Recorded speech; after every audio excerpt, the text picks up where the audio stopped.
Kendi çama diğerinin kesek yemekten abinim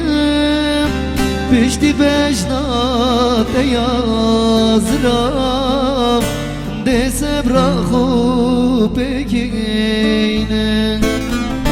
kendi çama diğerinin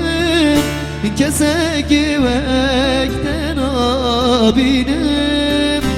pişti beşnate yazram dese bırakı pekine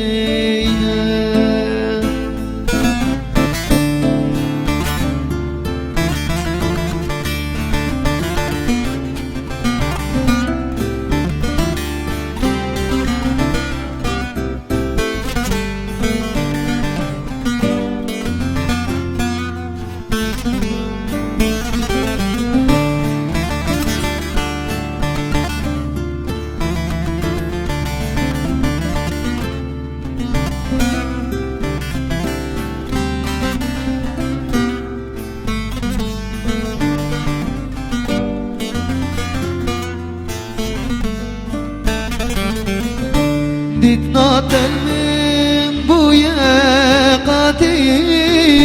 Bihi yutu abati Şevroja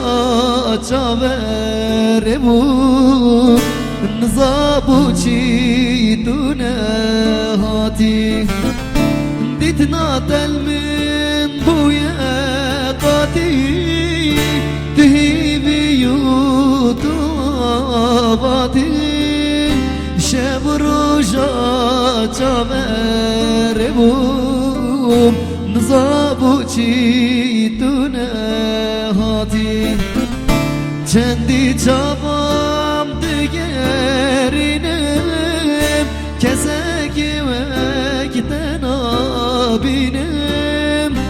pişti beşnate yazram dese bırakı pekine kendi çaba diğerinim kesek yemekten abinim pişti beşnate yazram dese bırakı